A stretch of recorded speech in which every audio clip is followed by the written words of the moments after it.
Okay guys, I'm going to tell you some tips and tricks of how to improve your DSL line. Um, there's a lot of things that go into maintaining a stable sync with your DSLAM. And I'm just going to tell you what has given me the best return on investment.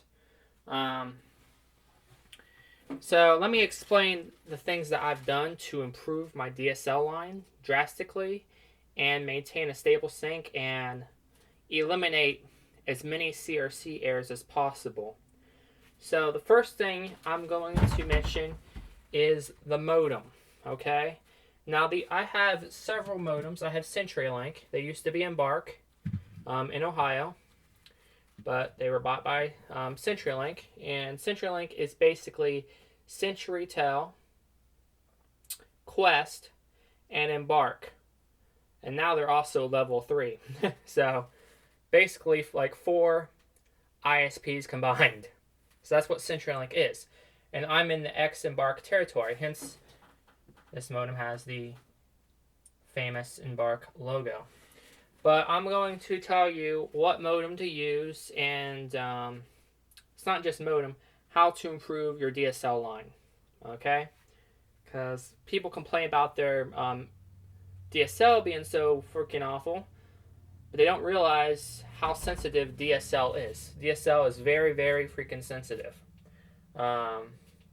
It can interfere with all kinds of stuff. Appliances in your house, TVs, street lights, all kinds of shit. So first thing is the modem. Now, I've used several modems with CenturyLink. They've sent me a bunch of them, and let me just tell you, all their modern modems are shit. Okay, so the Westell was probably the worst. Stay away from the Westell. The software's flaky. It's a pile of shit. So this is the Westell 7500. Pile of shit. So there's the back of it. Let me show you. Okay. The reason why I keep all these modems around is if I ever do have a line problem or something, I can tell them that, hey, it's not my fucking equipment. I have like 5 modems here. I've tried every single one of them. All of them have been recommended by CenturyLink, and none of them are able to get a sync with the DSLAM. So it's a problem with my line or the DSLAM. The next one, you have the Actiontec PK5001A. They send this out a lot. And I put black tape over the CenturyLink, the bright-ass CenturyLink logo, so you cannot fucking see that bright-ass CenturyLink logo.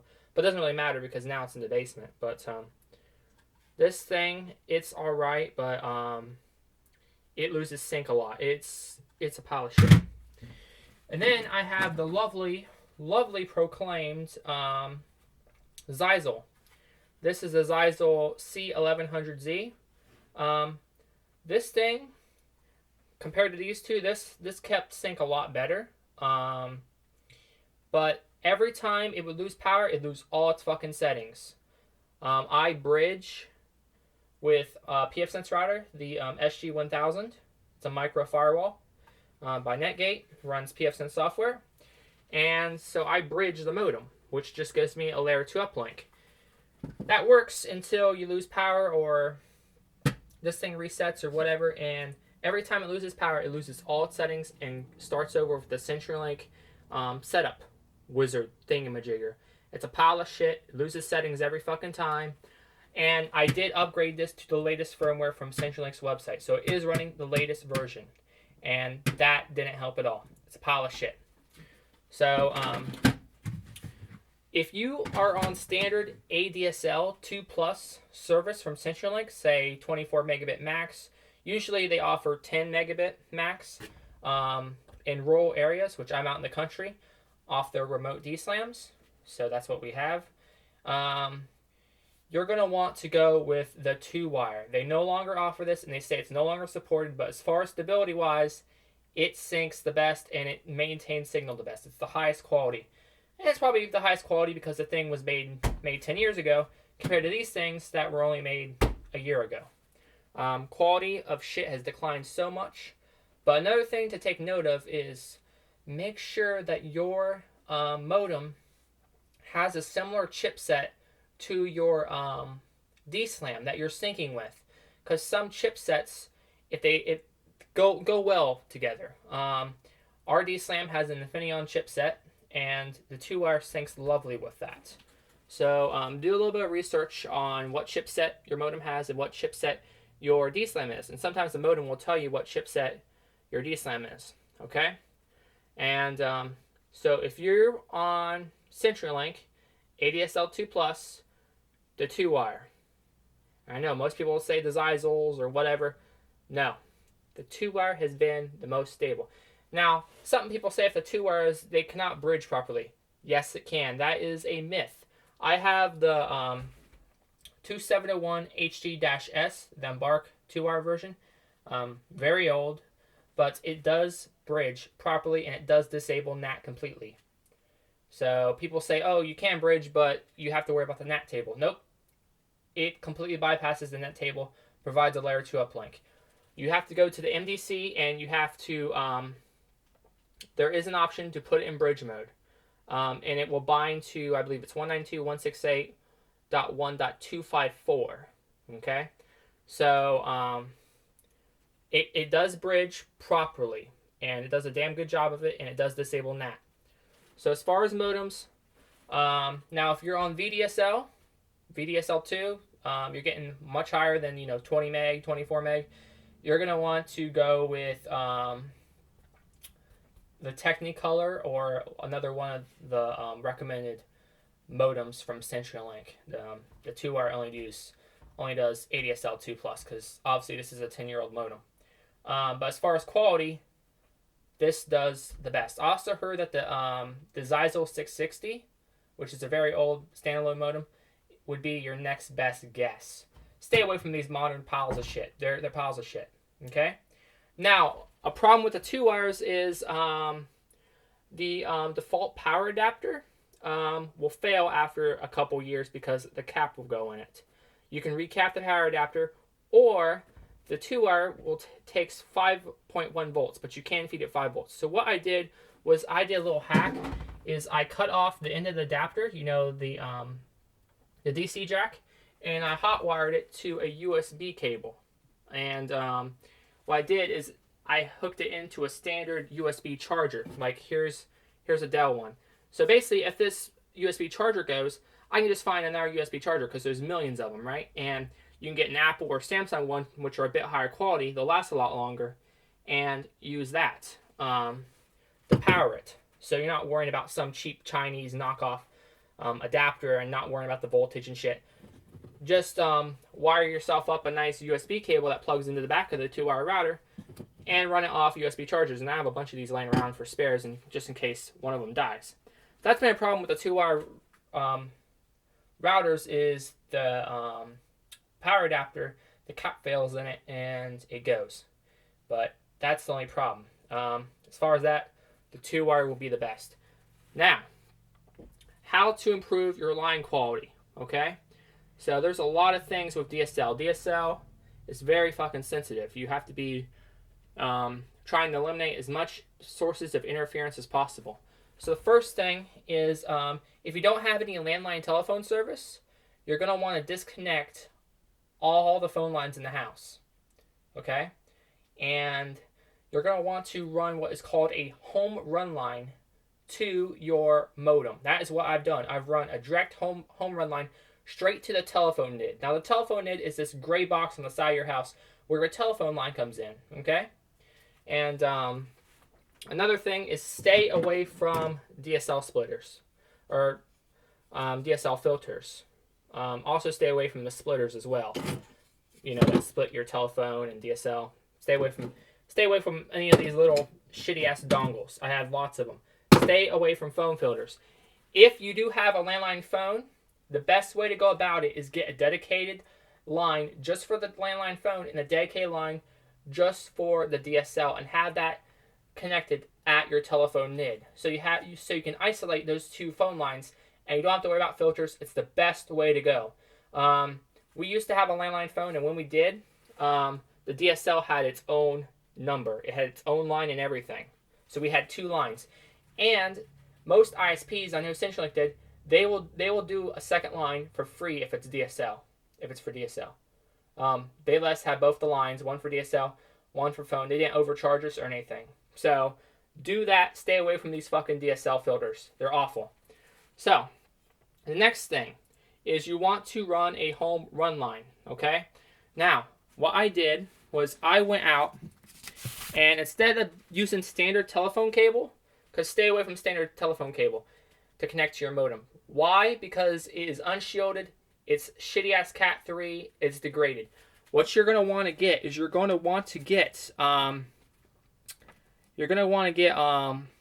Cat 5e shielded, basically STP. You know, the wires inside are shielded, so shielded twisted pair. And you're gonna want to get it with a phone jack, an RJ11 connector, not an RJ45.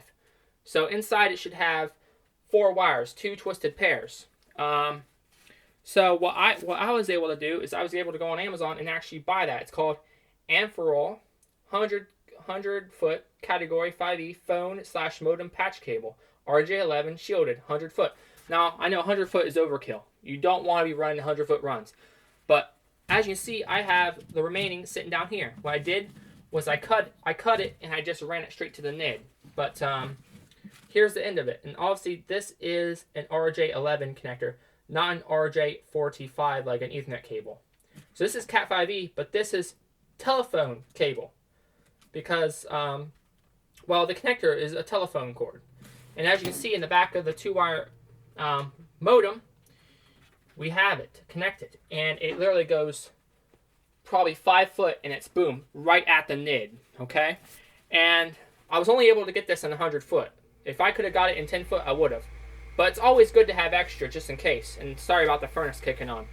That was 16 bucks. That may seem like a lot of money. Big difference, okay? So I just ran a Cat 5e RJ11 cable straight out to the telephone NID, which we're going to go out to the NID here in a second.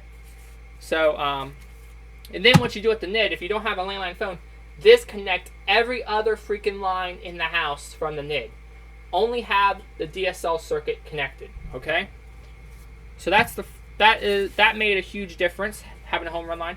I used to have the modem upstairs in my room, and that's like 100 foot away. And it used to have a regular telephone cable, you know, regular Cat 3, unshielded, twisted pair. And I also had all the other phone jacks in the house. They were still connected at the NID. Even when we didn't have landline phone, I still had all the phone jacks in the house were all connected back at the NID. And here's the thing. When you have those phone lines going throughout your house, they are antennas for interference. They are antennas for interference. And that interference will go on one of them phone lines back to the NID, and it will make its way onto your DSL line, even if you have separate lines. Okay? So, disconnect, if you don't have a landline phone, disconnect everything from your NID. Every line, except the one coming in from the pole, obviously. And do a straight home run line to the NID. And you want your modem to be as close to the NID as possible. Right outside this concrete wall is the NID. So it's literally only going 5 fucking foot from the NID, this modem. This will improve your DSL signal drastically, okay? If you have this like all the way far in your house and you're running a line all the way to it, yes, Link will add attenuation to the line. You'll have a line drop. The farther you go, the less SNR you are going to get to your DSLAM. I'm already 1.3 miles from the DSLAM. So I want to eliminate as much as I can. And when you do this run, you want to keep it away from any power cables, you know, stuff like that. You want to make a direct run and you want to be conservative with it, okay? So that will make a big difference. We will go out to the NID here in a second. And sorry if I'm yelling, I'm trying to talk over the fucking furnace. So next thing is power. You may think power, what does power have to do with my DSL signal? A lot, okay? You want to make sure that you plug your modem into a circuit that is not on any appliances or washer and dryer, because anything that has a motor that turns kills the DSL signal. And I made the fucking mistake of plugging it in to a circuit down in the basement, because basically one circuit breaker runs the entire fucking basement. So the washer and everything else is on the same circuit breaker, right? And if you plug your modem into it, you know, power-wise, to power it, every time the washer kicks on and it goes back and forth, the motor, boom, boom, boom, boom, and you see your lights flickering and shit, and your modem basically loses sync. It's because basically the washer doesn't have proper filtering on the AC motor, and it's injecting interference over the power line, and it feeds itself back into that cheap little fucking USB charger, and it feeds down into your modem via power, and you get interference that way over power. Now, one way to put a choke on interference via the power line is to get a ferrite core and put it towards the end of the receiving end of the power. So here's an example. Here's the PFSense router. Here's basically the DC power coming into it, you know, 5 volts or whatnot, from the shitty ass little, you know, DC adapter. I put a ferrite core about, you want to do it about 1 or 2 inches from the receiving end, and you snap it on. Now, where do you get these ferrite cores? I got this ferrite core, a 10-pack Star Drift on Amazon for $7, and you want to get 3mm. And what you do is you snap these open, and you're going to put them onto the power line that goes to your modem. And since I can't really show you it on the 2-wire because it's down in there, but you put that on the end of the receiving end power-wise to your modem, and that will help choke off any interference that's coming over the power lines. Okay, over power. So you have to worry about interference coming over the DSL line, you know, telephone line. You also have to worry about the power line. You got to cut as much interference as possible. So, and you just want to put one of them about 1 inch or 2 from the receiving end. Okay. Now, since I got a 10-pack, what I did was I put these on anything networking related. Don't use these on the telephone line. Do not put these on your telephone line. Like I said, you already got a high quality shielded Cat 5 cable, home run, going straight to the NID. Do not put a ferrite core on any telephone line, okay? Because it will cause attenuation. You will have a drop. You don't want to do that, okay? So I already told you how to improve your telephone line. Now I'm telling you how to improve your power. So you've probably seen these before, but they're never really used on modems and shit because, you know, they give you cheap adapters that don't come with one. But these were $7 for a 10-pack. So I also put one on the PFSense router, put one on the modem, of course, and I put them on all the power adapters for all the networked switches. Okay, so if you have a Netgate, or not Netgate, Netgear switch, I put them on both the Netgear switches on the power adapters on the receiving end. And that made a huge difference. The next thing is you want to try to put it on put your modem and all your networking equipment on a circuit that doesn't have the washer and dryer or any appliances, you know, anything with a motor. Treadmills, those will instantly kill DSL circuits. And I don't have the option to put this on a different circuit. So it has to stay on the circuit that has the washer and shit on it, which sucks. But whenever the washer kicks on now, the DSL does not kick off, or it does not degrade.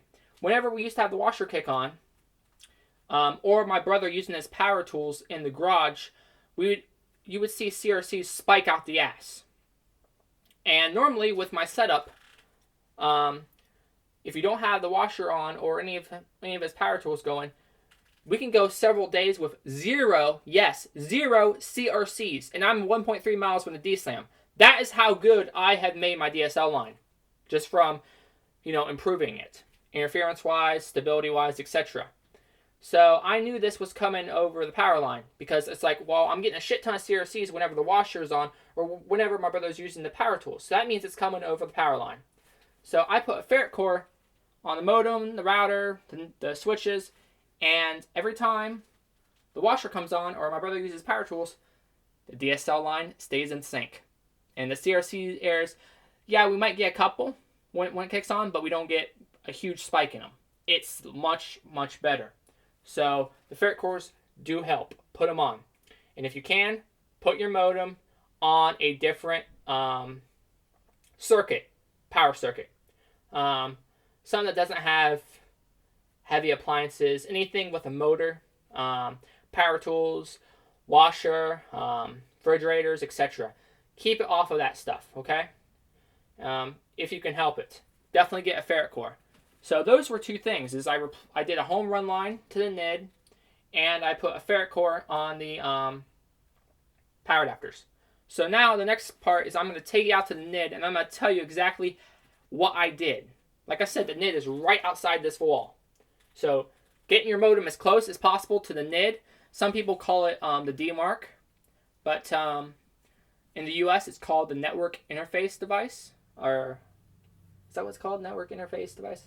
Yeah, I believe so. But we're going to go out to the NID, and I'm going to show you what has been done. Okay, guys, so we're outside now. I'm sorry if the video is crooked. I'm holding tools and shit in my hand. And yes, I did put a windscreen on my microphone because we're outside. I'm just going to keep the windscreen on from now on because I'll see inside. I also need it. But we're going to go to the telephone NID, which is the gray box on the side of your house. And sorry, I cannot see my screen at all, so I don't know if it's picking it up. But let me see if I can set some of this stuff down. Okay, so I set the microphone down. I hope you can hear me. It's kind of windy out here, has a little bit of a breeze going on. Okay, so now we're outside, and this is basically the NID that I'm talking about. This is where the telephone line comes in from your telephone company, okay? And comes off the pole, which is out there. So, out there, okay? We'll take a walk out there, and I'll show you how the telephone line comes in. Now, our telephone line used to be aerial. It used to go all the way from the pole to our roof, but they came in with one of them ditch witch things, and they buried it a long time ago. But in order to access your NID, you're gonna need like one of these like hex screw things, because see, you got hex, and I'm also gonna need to get a regular screwdriver. But this is your telephone network interface box. And as you can see the telephone lines coming out of the house and shit. And you can obviously see my high quality line that I put in right there. Look at that bad boy. Okay? And all these other lines were telephone lines for the house, etc. You can see I'm just running along the border of the house. Okay? So, like I said, if you don't have landline telephone service anymore, disconnect every single phone line from the NID. So I'm going to open up this box. Hopefully I got the right size bit. And of course I don't have the right size bit. Okay, so I finally managed to find the right size bit. You're going to need a 3/8. Hope you heard that, 3/8, and a regular screwdriver. And once you unscrew that, we'll notice that we have gained entry, okay? And if you open this bad boy up, you'll see your various lines that you have. As you can see, the top one says ADSL, the bottom one says voice, okay? Now over here, this is where your main line comes in from the pole. This is where you have the jacks and stuff where you can test the phone service yourself. So I'm not sure if we can get into that big one. I'm going to try a 7/16 on this bad boy. See if we can get entry. Nope, that's too big. Fuck. Alright. Let me try the 3/8. Watch it be the same damn size. Yep. So use another 3/8 to gain access to the telephone area. Now this says telephone company access only, so don't mess around in here. But if you open that bad boy up, this is where the lines come in from the street. And you have two poles for one, another 2 poles for another line. And I'm not sure if you can really see that very well if that's in focus, because I cannot see my screen at all. Okay? So this is the telephone line from the street. Okay? Don't mess with that in here. So what you do out here is you run your line, you know, your Cat5, Cat5e, shielded twisted pair, RJ11 connectors. You're going to cut one in and strip it, and you're going to connect it out here to your ADSL phone line. And you're going to disconnect every single other line. As you can see, these are all cut. Look at all these. Cut, cut, cut, you know, just all these other lines. So the only line that you see going into this NID is the DSL. And this is going straight inside this wall is where the modem sits. Right inside the wall. So that's how close it is. This is what they call a home run line, because it's going straight from the NID, straight to the freaking modem, direct line. Okay? Home run line. Okay? And the way you wire it up is you're going to have the blue and white is going to be green, and then the blue is going to be red. Okay? And then the orange and the white and orange you snip. Like that. Okay? I'm sorry if you can't really see that very well, because I cannot see my screen at all, so I don't know how in focus it is. Okay? And what you do is you're going to strip the wire about an inch, where you see an inch of copper. You're going to wrap it around in between those washers, and you're going to tighten this down as tight as you can without breaking it. Now this little connector over here is called the test jack. You can pull that out and plug in a phone to test the line to see if there's any problems with the dial tone, etc. Okay? Now this voice one, you're going to disconnect all the telephone lines in the house from it, tighten these screws back up, and disconnect the test jack. Okay? So basically I just decommissioned that line.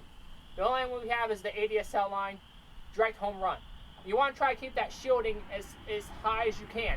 And when you go wire this, you want to also keep some of that twist between those wires, because that twist is what basically eliminates the interference. Okay, so this is how you do it. I know it looks dirty, it's a mess. You're going to run up through this grommet thing and make sure the grommet's all the way in, and you have a secure insulation like that. And you take an air compressor to it and blow it out, but that's how you do it. And once you're done working in here, once you have this all secured and connected, you're going to want to tighten all this stuff back up very good and seal it very good, because you don't want any water getting inside this box at all. You hear me? So there we go. That's sealed. You're going to make sure that grommet's all in, make sure these are all tightened. And also be very careful when you're stripping the wires and connecting them, because this is 45 volts DC, okay, coming from the telephone company. It's not enough to kill you, but it might give you a little sting, so if you feel a little bit of sting, that's all it is. Okay? So you're gonna close this back up, and you're gonna tighten both of these screws, okay? You're gonna put them on there, and sorry, it's cold out here. And you're allowed to open this. See, it says customer access right on it. So this is not illegal, as long as you don't mess around with the telephone company access panel side. Screw this on as tight as you can. Make sure this box is completely sealed all the way around it, so no water gets in and interferes with your telephone line. Because once water gets on that copper, expect to see an S and R drop, and expect to see CRCs out the S. And if your S and R margin drops far enough, your modem will do something called a resync. It will resync with the DSLAM, and that is a temporary disconnect. Okay, you don't want those temporary disconnects. So let me go ahead and secure this back up very tight. And it is cold as hell out here, and I'm just in a t-shirt, so I'm trying to rush it. But you just want to secure that on there as tight as you can. And we're going to take a nice little walk out to the pole so I can show you where this telephone line comes in at.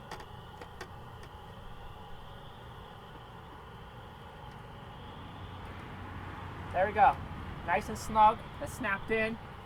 And as you can see, we just have one sexy high quality line going straight in the house. And once you make this hole in the house, you want to get some sealant and seal that back up very good. That way you don't have any cold air seeping into your house, or any bees, water, etc. You don't want any of that shit going into your house. So this is the NID. this is what you do, okay? So once you locate the NID, you just figure out, okay, what room is right inside of this NID? And it's that storage room, okay? And you saw where we have the modem. This is going literally, not even, I'd say 5 foot at the max, straight to the modem. And we're using a high quality cable. This cable, I don't think it's going to pick up any interference from anything, because it's not going that far. But that's how you do it. And you see, we had like seven lines coming in here, because you have all these different telephone jacks in your house, right? You want to disconnect all that shit and just run the direct line, okay? Make sure you know which one to wire it up to in here, okay? Because one might be a disconnected line. You got to know which one has your DSL circuit on it, okay? Sometimes you won't even have those 2 lines. You'll just have your 2 connectors coming right in. That's where you're going to wire it, okay? So now we're going to take a trip out to the pole, and I'm going to show you how the line comes in. So basically, the line is buried. You can probably see that white pipe going down off the NID. It is buried all the way out to this pole. They used a ditch switch. So let's walk out, and I'm going to show you how they did this. Now, unfortunately, somebody crashed into the pole and broke one of the boxes. But this can also cause problems with your DSL line. I'm going to show you how this can cause problems with your DSL line. So, I'm holding an audio recorder, and basically, see, we got some cars going by.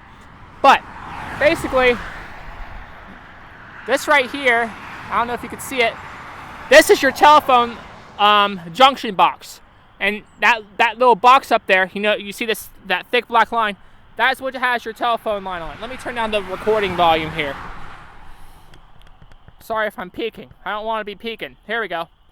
So that junction box up there is how they connect all the homes, okay? See the lines coming off of it? The lines come down that pole. You can probably see that thick black line, right? High quality, right? See these thick black lines come down the pole? And then you have 2 little boxes. And see the pipes going down? When pipes go down, it goes all the way to your telephone NID, okay? I'm sorry if I'm peaking. I'm trying to hold this back as far as I can. It's also very windy. Now, I don't know which one of these is ours, but if you lift it up, oh, you can't because it's taped shut.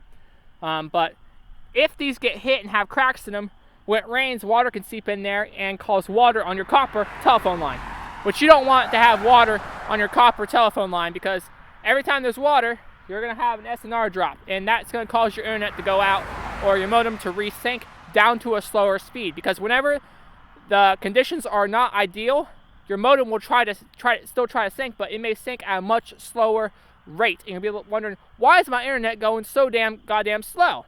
Oh, my modem is synced at 1 megabit instead of 10 megabit. It's because it has water on the line, okay?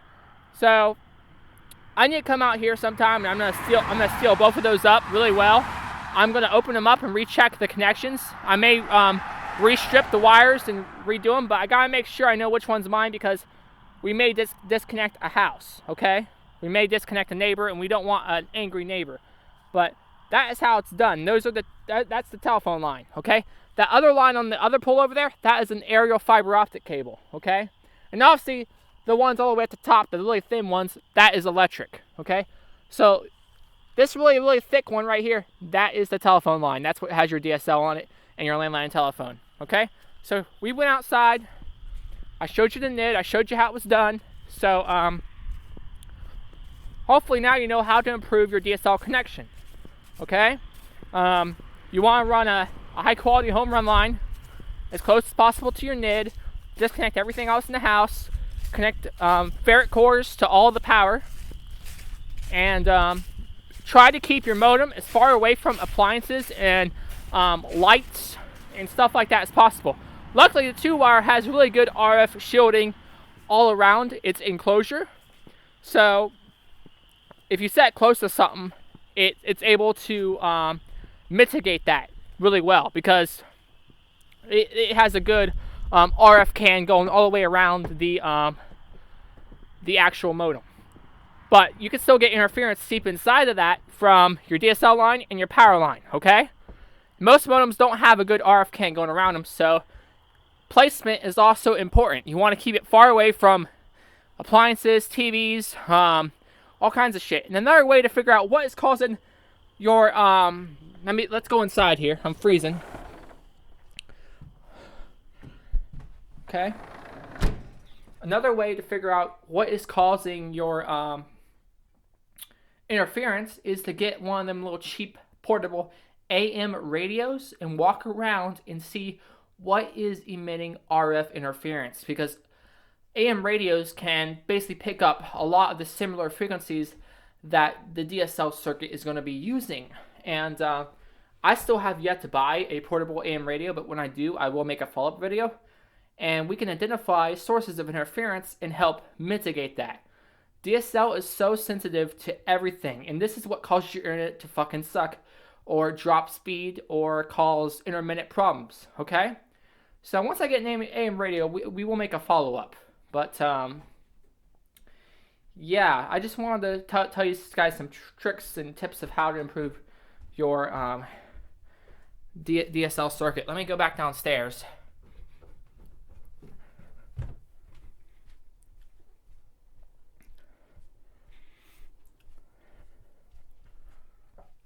Okay, so here's the modem, and you can see, right, that's right where it comes in, okay? But obviously I placed the modem very far over here. This modem is pretty far away from, you know, the appliances and lights and everything else.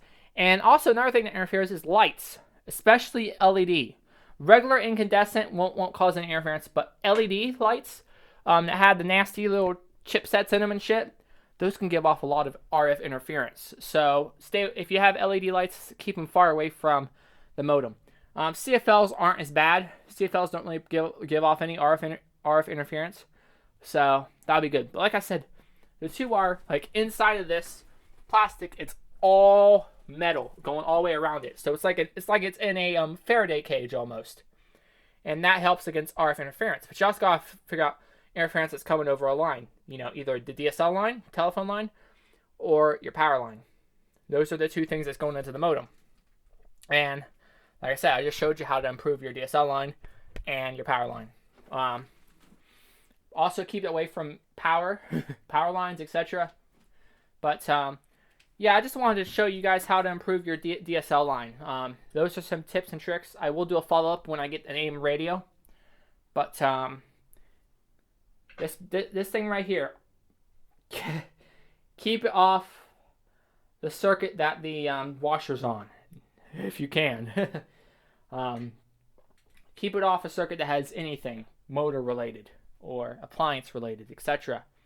But that's how you can improve your DSL circuit. Like I said, with this new setup, because I used to have this modem all the way upstairs in my room, 100 foot, use a normal telephone cable, etc. And since I did this new setup to improve my DSL line, I've gone days with 0 CRCs, no DSL resyncs, solid stability. Okay, now I do have speed degradation at night, but that is because of CenturyLink peering. If I go to the modem and look at the line stats and the sync and everything, it is still sunk at the fastest rate and everything with the DSLAM. And I am 1.3 miles from the DSLAM. I'm in the country. And it's able to hold sync and have no CRCs. And this is with FastPath, not interleaved. This is with FastPath. So that tells you the quality that I've bumped this up, okay? So there's some tips and tricks. Sorry I run on and repeat myself, but I want to make some points clear. So anyway, guys, thanks for watching. I hope I taught you something new.